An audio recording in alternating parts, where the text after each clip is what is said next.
ఇక్కడ స్వామివారు పొగడమాల రూపంలో ఉంటుంది. సంవత్సరం 2 పిల్లలు దేవుడు ఇక్కడ వేయించేస్తారు. ఒకటి వచ్చి తిరువాడిపోయి కుబ్బా నక్షత్రం గోదాదేవి పుట్టినరోజు ఈయన వైకుంఠ ప్రాప్తి అయిన రోజు ఆ రోజు స్వామివారు శ్రీదేవి భూదేవితో వచ్చి స్వామి మాలను పొగడమాల రూపంగా ఉండేటువంటి అనంతాల వరకు మాల సమర్పించి హారతి ఇచ్చి సతానిచ్చి ఆ వంశస్థులను 26వ తరం మాకు మర్యాద చేస్తారు.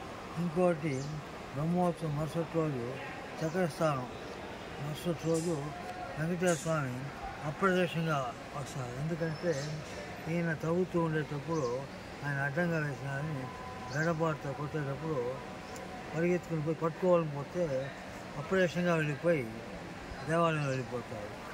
ఇప్పుడు జరిగిన వృత్తాంతం ఇప్పటికీ కూడా ఆ ఉత్సవాన్ని బాగ్ సవారి, బాగ్ అంటే తోట సవారి. ఆ కాలం మహంతు కాలం హిందీ మాట ఉంది కానీ బాగ్ సవారి ఉత్సవం చెప్పి ఆయన ఒకరే వస్తారు. అప్రదర్శనంగా వస్తారు. ఒక తూరి ప్రదర్శనగా వస్తారు, ఇంకొక అప్రదర్శనంగా వస్తారు.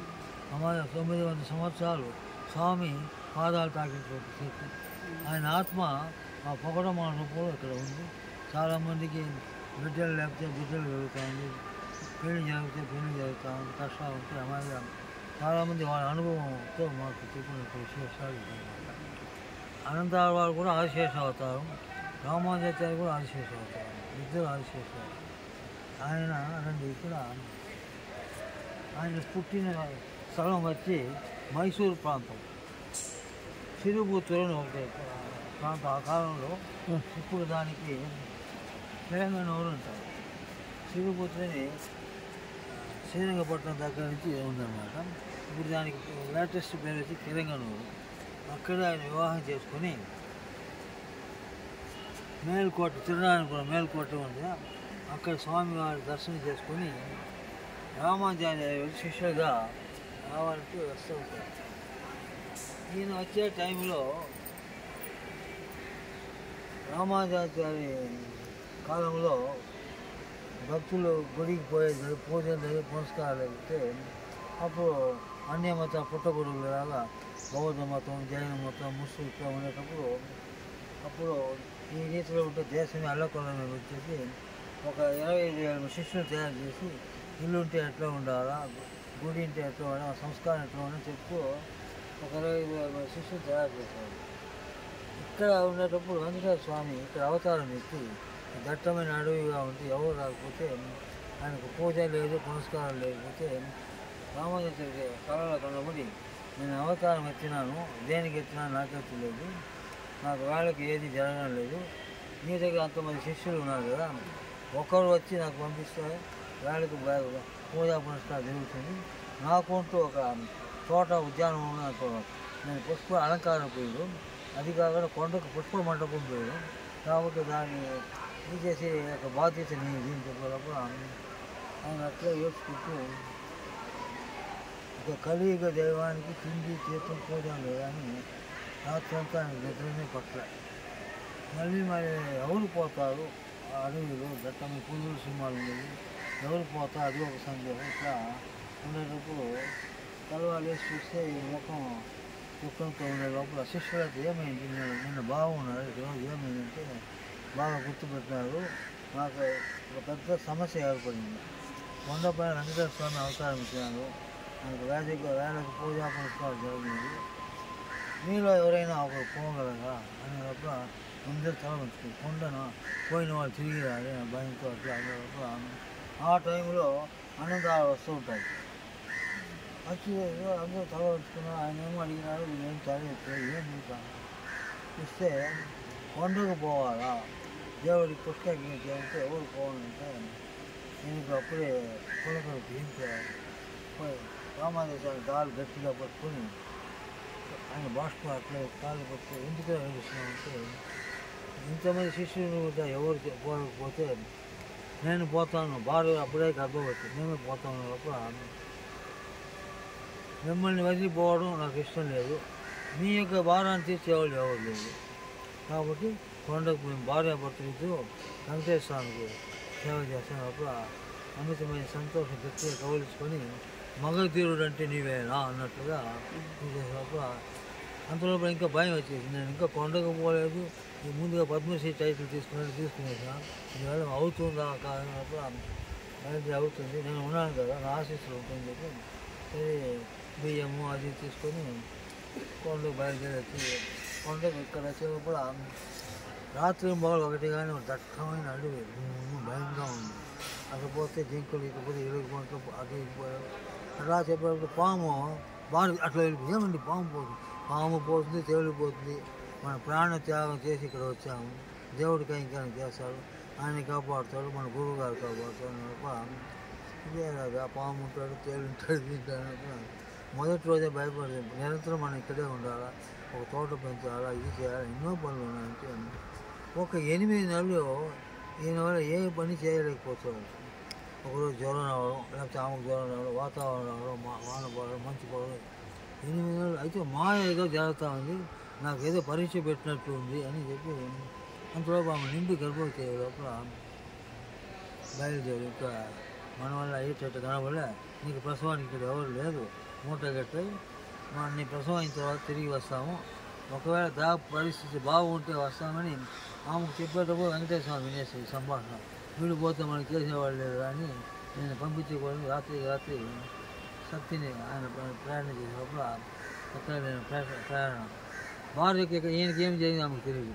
ఆమె అప్పుడే రాత్రి మూట కట్టేసి రేపు తర్వాత తిరిగి ప్రయాణం పోతాను అనుకొని ఆమె పుట్టింటికి పోయే జోరులో రాత్రి అంతా ఆమె కూడా నిద్రపోతారు. నేను ఎప్పుడు తెల్లవారు అవుతుందా, ఆయన ఎప్పుడు లేస్తామా, ఆయన ఎప్పుడు పోతామని ఆయన లేచే టైం కూడా లగేజ్ తల్లి పెట్టుకొని బయలుదేరి ఎక్కడికి పోతున్నాను మన ఊరికి దేనికి, నా ప్రసవానికి ఎవరు లేదు, నేను చెప్పినట్టు జ్ఞాపకం లేదు, ఒకవేళ మనం అనుకోండి మన గురువు గారికి నీ వల్ల కాలేదా, నీ వారికి ఒళ్ళు బాగలేదా, నీకు బాగలేదా, వాతావరణం 150% వేస్తారు, ఆ సీన్ నాకు ఇక్కడే కనపడలేదు, మనం పోవడం లేదు, ఈరోజు మంచి రోజు పెట్టే ఓం రామానుజ ఓం నారాయణ చెప్పి పెద్ద బండని కొట్టి ఒక 10 కిలోలు గంపలో పెట్టి తల్లి పెట్టేటప్పుడు ఆల్రెడీ నిండు గర్భవతి ఈ భారం మోయకుండా గట్టిగా గోవింద వచ్చేటప్పుడు వెంకటేశ్వర స్వామి ఒక 14 బాలకుడుగా ప్రత్యక్షమవుతారు.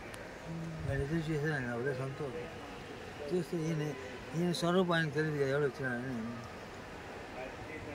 ఒక 8 నెలలుగా ఇక్కడ ఒక నెల మనుషులు లేదు, ఇంత చిన్న అబ్బాయి అడవిలో నీకు ఏం రా పని ఉంటాడు, ఏకవచ్చిన దేవుడు అని తెలియదు కదా, నీ తల్లిదండ్రులు ఎవరు, నువ్వు ఎక్కడికి పుట్టినావు, నువ్వు ఎందుకు వచ్చినావు అంటే నీ ప్రశ్న దగ్గర ఆన్సరే లేదు.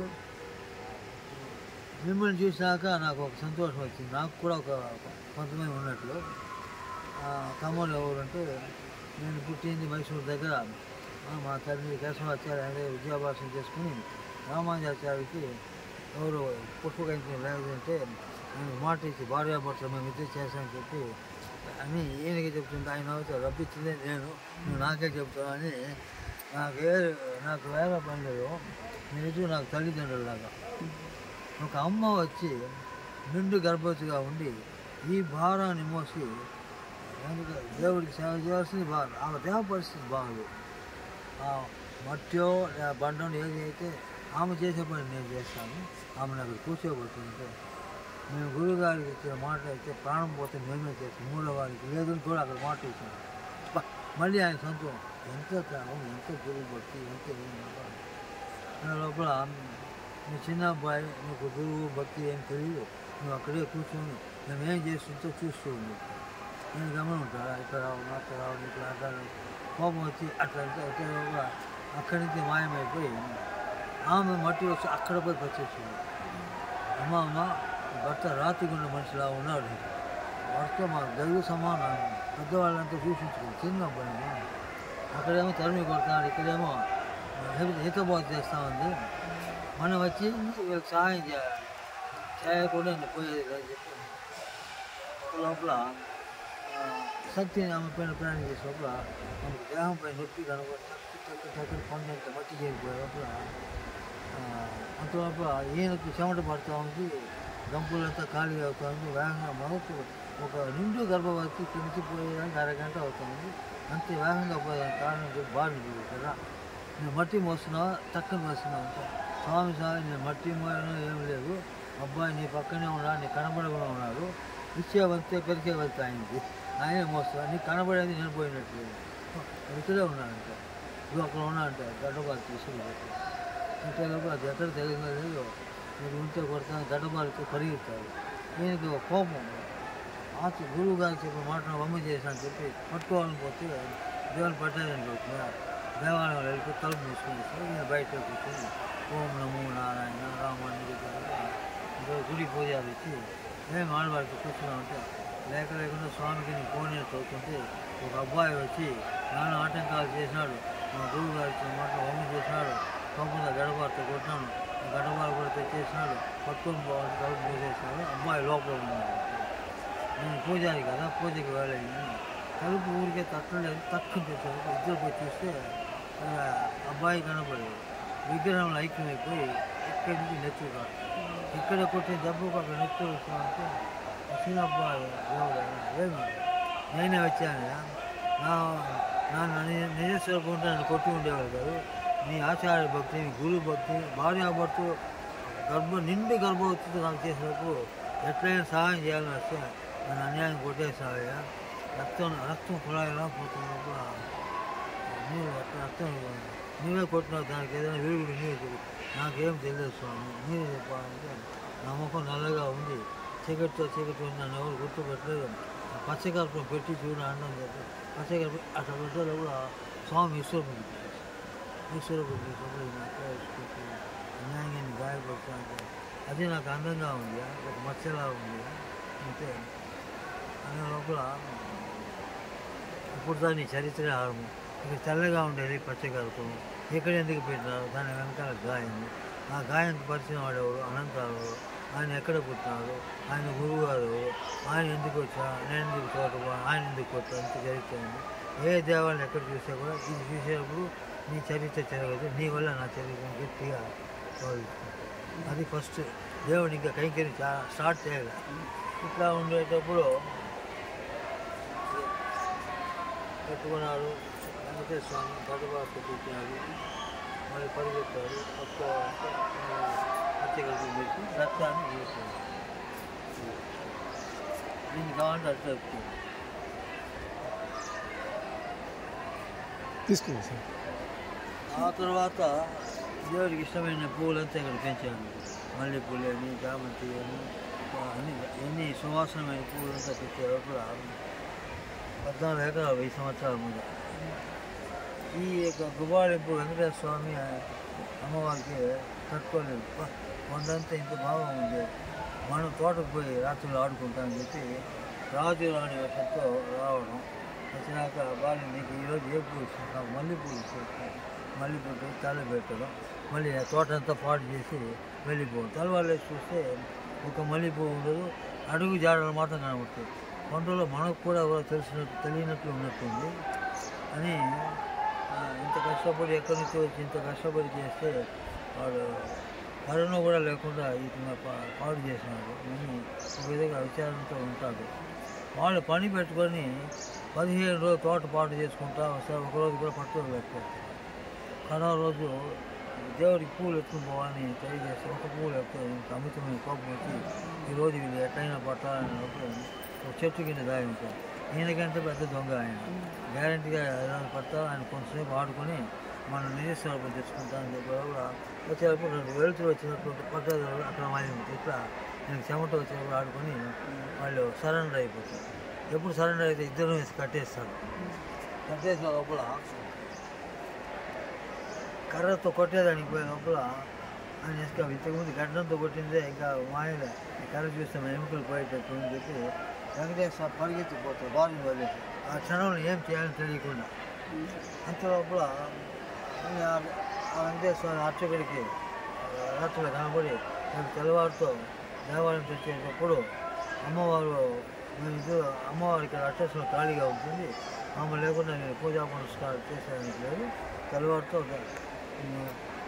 ఆలయం అనేది భార్యని పెట్టుకుంటాం చేసే పనులంతా ఈయన వాళ్ళు పోయి పెట్టుకుని రావాలి ఇంత లోపల తెల్లవాళ్ళే చూస్తే ఈయన గాఢ నిద్రలో ఉంది తట్టి లేకపోతే లేమని రాత్రి ఇద్దరిని కట్టేసాను ఇంకా అంటే అది తెలిసి ఉంటే నేను మీ దగ్గరే ఉండి నేను కూడా వెళ్ళిపోయి ఉంటాను ఆయన ఎందుకు పోయినాడు ఏమో లేదు అంటే ఎక్కడ ఉంటా అది తెలియదు.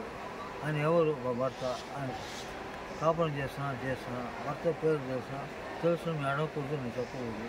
మన హిందూ సంప్రదాయాలు ఆడవాళ్ళు మగవాళ్ళు నిన్ను వదలను అంటే అది ఆయన చూసుకుంటారని మనసులో అనుకుంటుంది.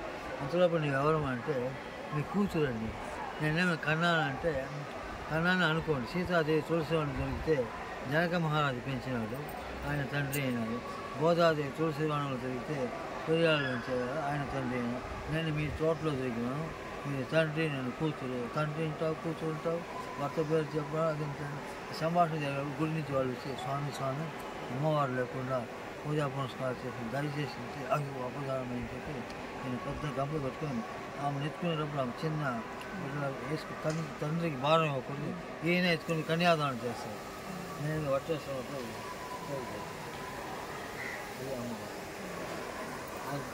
దెబ్బగా పరిగెత్తారు. ఆ తర్వాత మామూలుగా ఇక్కడి నుంచి పుష్పాలంతా కోసుకొని ఆయన ఎదురుగానే ఇది చేస్తారు. తర్వాత స్నానం చేసి సంధ్య వాయించుకొని చెట్టు నీళ్ళంతా పోసి పూలు పోసుకొని వచ్చి అట్లా కూర్చున్న లోపల వెంకటేశ్వర పూజానికి పిలిచి ఇది అనంతరాలు కొంచెం రమాణయ్య అంటే పోయానికి ఏం పని లేదు, నేను ఇప్పుడుదా ఒక బ్రాహ్మణుడిగా సంధ్యావనం చేసుకొని వచ్చి ఆయన పనిగానే వచ్చినా చెప్పుకోవట్లేదు. చెప్పినా అంటే ఇచ్చినాడు. కొద్దిసేపు తర్వాత హెచ్చరిస్తున్నాడు. ఒక 15 నిమిషాల తర్వాత స్వామివారు మళ్ళీ పిలుస్తున్నానంటే నేను ఆయన గురించే వచ్చినాను, మా గురువు గారు సంతృప్తి పరిచయానికి వచ్చాను. కడుతూనే ఇంకా కాలేదు, అంత అవసరం ఏమి నేనేమో మాట్లాడతానండి. ఒక 3 తూలు పిలిస్తే 3 తూలు కూడా పోవడం. గురువు గారి సంతోషానికే ఉన్నాడు. అది మాల కట్టుకొని లోపల పెడితే ఆనందాలు పిలిచి ఆనందాలు నువ్వు దైవ ధిక్కారం చేసినాడు, 3 తూలు పిలిచినాను, నువ్వు గురువు ఉంటావా దీంతో అది నీకు చరిత్ర వినేదానికి నేను ఇక్కడ లేదు, నీ స్థలం వదిలి నీ పూలు నేను ఈరోజు ధరించను. నువ్వు శ్రీరంగానికి పోయి నీ దేహం ఊరికి ఎక్కడ ఉంది కానీ నీ మనసంతా గురువుగారి పైన ఉంది, నీ సేవ నాకు వద్దు అంటే నేను సేవ ఊరికి పోయేదానికి ఇప్పుడు కూడా రెడీ, నేను పోతే నీకు సేవ చేసేవాళ్ళు ఎవరు లేదు, ఇప్పుడే పోతానంటే మిమ్మల్ని దైవ ధిక్కారం చేసే మనసు నాకు. పుష్ప కైకేయం అంటే ఎట్లా ఉండాలంటే మా గురువుగారు చెప్పినాడు, కోసేటప్పుడు మొగ్గగా ఉండాలా, అది మాల కట్టేటప్పుడు వికసిస్తుంది కదా, ఆ పరిమళాన్ని అనుభవించే సంతోషం మా గురువు గారు. నీతో మాటలు పెట్టుకున్నాను అనుకోండి, త్రేతాయుగ కళలు దాపురం కళలు మాట్లాడితే కోసిన పూలు వాడిపోతే అది పుష్ప కైకేయం కాదు. అది కాకుండా మీరు నన్ను పోయేదానికి హక్కు లేదు. ఏమంటే ఇక్కడ అది నీ చరిత్రానికి ముందు ఇక్కడ ఆదివరాస్వామి ఇక్కడ క్షేత్ర పాలకుడు, ఆయన దగ్గర మీరు 3 గజాలు అవతారానికి స్థలం అడిగితే ఆయన నీకు ఇవ్వని, ఆయన అన్ని చోట్లకి అయితే ఒక్కతే ఇక్కడ అడిగితే ఇవ్వని చెప్పినాడు. ఆదివరాస్వామి ఇవ్వని చెప్పినాడు. అప్పుడు చెప్పిన బ్రహ్మ వచ్చి నేను ఇక్కడ అవతారం ఎత్తాలని కండిషన్ వేశాడు. నేను ఇవ్వకపోతే ఎట్లా అంటే నిన్ను చూసేటప్పుడు నాకే మతి తిరిగిపోతుంది, అంత అందంగా ఉన్నావు ఇది చేశాను. సాధారణ భక్తులు ఉంటే కూడా నిన్ను చూసి మళ్ళీ ఎక్కడ పోరు వాళ్ళు, కాబట్టి నేను నీకు ఇవ్వను అంటే నేను ఇచ్చే చేయాలంటే అయితే నీకు కొన్ని షరతులు పెడతాను, షరతులు ఒప్పుకుంటే నీకు ఇస్తాను. ఏం షరతులు అంటే ఏ భక్తులు వస్తే కూడా ముందు నన్ను సేవించి నిన్ను సేవిస్తే యాత్ర ఎక్కకపోవడం ఏమి. ఆ తర్వాత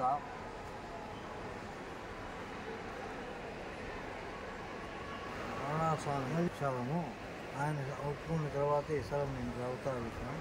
భక్తులు కూడా మీరు చెప్పాలా, ముందు పోయి వరాహస్వామి సేవించగలరా అని నేను చెప్పలేకపోతే, కాబట్టి ఇంకా మీ కండిషన్స్ ఒప్పుకున్నాను చెప్పి అట్లా ఆయన స్థలం అయిపోతే నీకు గతి లేదు, నువ్వు ఎక్కడి నుంచో వచ్చినవాడు, నేను బయట నుంచి వచ్చినాడు, నీ అవతారానికి వచ్చాను, నీకు సేవకు నేను వచ్చాను, మన ఇద్దరు టెండెన్సే కానీ ఓనర్షిప్ నీకు లేదు.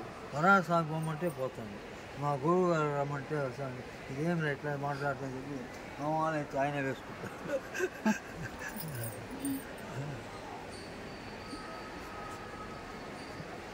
ఆ తర్వాత శ్రీరంగం నుంచి రామానుజాచార్య దగ్గర నుంచి చాలామంది శిష్యులు వెంకటేశ్వర స్వామి సేవించాలా, మరి అనంతరాల తోట ఎట్లా ఉంది, ఆయనకి ఏం సంతానం కలిగింది అని నేను పోయి అనంతరాలు చూడాలంటే అనంతరాలు చూసేదానికి నన్ను అడగవలసిన పని లేదు, ఇప్పుడే బయలుదేరి వెళ్ళిపో అనే లోపల ఒక 50 మంది బయలుదేరి వస్తూ ఉండే లోపల శ్రీ వైష్ణవ కలిపి తీర్థ ప్రసాదాలతో వాళ్ళు వచ్చేటప్పుడు ఎదురుపడి, మీరు శ్రీరంగం నుంచి రామానుజ దగ్గర నుంచి వస్తున్నారంటే నీకు ఎవరికి ఎట్లా తెలుసు అంటే కొండపై అనంతాలు ఉన్నారు, ఆయన మా గురువు గారు, ఆయనకు సేవ చేస్తూ ఉంటేటప్పుడు మరి మా గురువు గారు నుంచి చాలామంది వైష్ణవులు ఉన్నారు, తీర్థప్రసాదాలు పోయి కింద వాళ్ళ స్నాన పాదాలు ఇచ్చేసిరా అని చెప్పారు. ఆ రూపంలో వచ్చామంటే ఏంటి అనంతరాలకు శిష్యుడా, అనంతరాలు మా దగ్గర నుంచి వచ్చిన వాడే. ఒక గడ్డి పోచ కూడా గురువు గారి తరఫున శిష్యుని స్వీకరించింది. ఇదేం కూరగాయలు లాగా నీ శిష్యులు వచ్చిన ఆయన పోయాడంటారు, లేదు ఆయన మీకు ఇవ్వకుండా రాకూడదు ఆయన చెప్పారు. ఒకరు చూసుకుంటారు, ఒకరు కదలదు, నీకు ఎవరిని నేను పోను. ఇంకో శిష్యుడు అడుగుతాడు, ఆయనకి మంత్రోపదేశం చేసి ఉంటాడు అనంతరాలు చెప్పమంటాడు అంటే అది చెప్తాను. అఖిలాత్మక గుణావాసం అజ్ఞాత తిమిరాపహం ఆశ్రితానం సుచరణం వందే అనంతరాలు చేసుకుని అనంతరాల గుణగణాలు కంటే చెప్తారు. రాముడు వాడుకుంటే 16 కళ్యాణ గుణం ఎక్కువ ఉంది. అటువంటి ఆయన దగ్గర ఉన్నంత వల్ల కొన్ని గుణాలు నాకు అబ్బింది.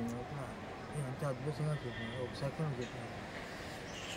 మీరు చెప్పింది చెప్పారు తీర్థ ప్రసాదం ఒకటి తీసుకుని మనం ఇంకోటి కొడతాడు, తీసుకోవద్దు ఎందుకు ఇలా తీసుకోవాలంటే ఆయన ఎవరు చెప్పి ఇక్కడ వచ్చినాడు, రామానుజాచార్య చెప్పి వచ్చినాడు.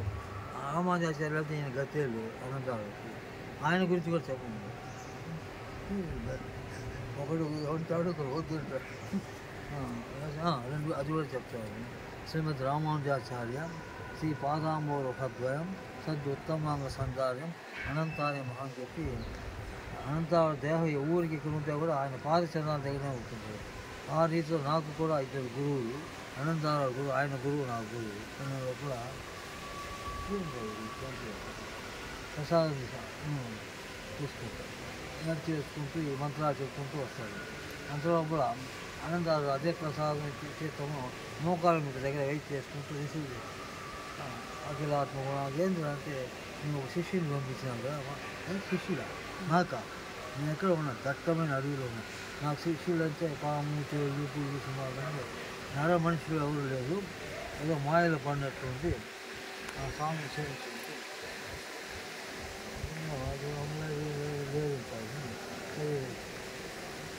దర్శనం చేసుకున్నారు. అయితే ఇంక రాత్రిలో నిద్ర పట్టింది. ఈ శ్లోకాలు మనుషులు వెంకటేశ్వర స్వామికి నిద్రపోతాడు, తట్టు లేదు అనంతరాలు లేదు, నేనే శిష్యుడిగా పోయినాను, నువ్వు నాకు సేవ చేసేటప్పుడు అదే టైంలో కింద వాళ్ళు వచ్చేటప్పుడు వాళ్ళని సత్కారం చేసిన వాళ్ళు ఎవరు వచ్చి ఏదో ఒక రూపం వచ్చుకొని చేశారు. నువ్వు 7 గంటలకు పూజ చేసావు, 7 గంటలు అక్కడ వస్తే నిన్ను తప్ప నన్ను తప్ప ఈ కొండ పని ఎవరు ఉన్నారు. సో ఇటువంటి అవకాశం నీ వల్ల మన గురువు గారు వచ్చింది. అట్లా వెయిట్ చేస్తాం.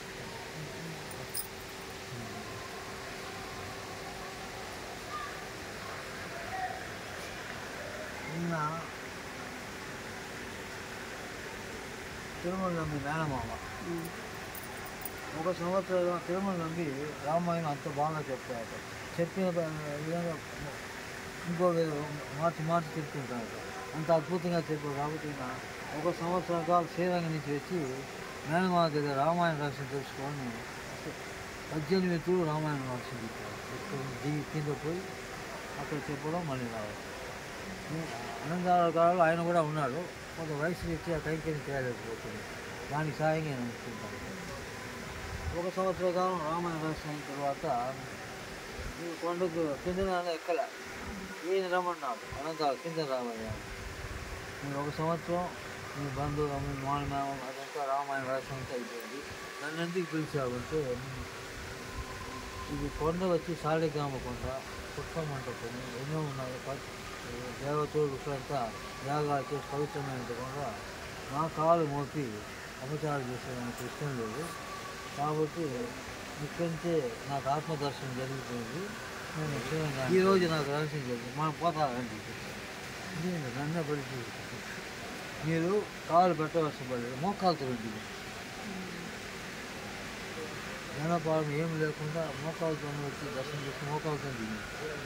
ఆ మోకాలను పెట్టి వచ్చిన కారణం అక్కడ కూడా ఒక రామాని సన్నిధి, గురుగారిని కూడా వదలదు. ఇద్దరు దేవుడు ఇద్దరిని ఈక్వల్ పోరాటం. ఆ తర్వాత పుట్టిగారి 120 ఏళ్ళు ఉన్నాడు. మళ్ళీ నేను తిరిగి రాలేకపోతాను అని చెప్పి ఈయన ఆత్మదర్శన విగ్రహాన్ని క్రియేట్ చేస్తాడు. అక్కడ పోయి కొన్నాళ్ళు పోయాక కాలం అయిపోతాడు. కాలం అయిపోతే 1 సంవత్సరాల్లో ఈయన గుడికి విగ్రహాన్ని చూసుకుంటూ గుడికే పోడు, పూల కోసం వాకిట్లో పెట్టేసి చేస్తాడు. గుడికి లోపల కూడా పోడు. ఈయన ఎడబాటు స్వామివారిని తట్టుకోలేకపోతున్నాడు. ఇది ఎప్పుడు వస్తాడా, ఎప్పుడు 1 సంవత్సరం అవుతుందా అని కూడా 1 సంవత్సరం అయిన తర్వాత ఆనందాలు 1 సంవత్సరం అయింది రావచ్చు. మనిషిగా ఉంది, ఎవరైనా ఎప్పుడైనా పోతుంది. నీకైతే ఒక గురువు, నాకు 2 గురువులు, నాకు నీకంటే రెట్టింపు దుఃఖం ఉంటుంది. ఎందుకు రావంటే మా గురువు గారు చెప్పి ఇక్కడ వచ్చినాను, తోట పెంచినా, అన్నీ చేశాను. ఆయనకు గుడిలో ఒక దేవాలయం దేనికి రావాలి అంతేనా అని చెప్పి దేవాలయం కట్టినాక ఈ విగ్రహాన్ని అక్కడ పెట్టేసి మళ్ళీ ఆల్రెడీ అయిపోయి దేవుడు సంవత్సరం రావడం, పూలు పెట్టడం, అది చేయడం. శ్రీనివాసరావు చెప్పి ఉంటారు, ఈ గడ్డం నేను చెప్పాను మా సొత్తు ఉంటా, అమ్మవారు మా కూతురు, వెంకటేశ్వర అల్లుడు, గడపాడు మా సొత్తు, ఇది మామవారితో. అది అందరికీ చెప్తా ఉంటారు.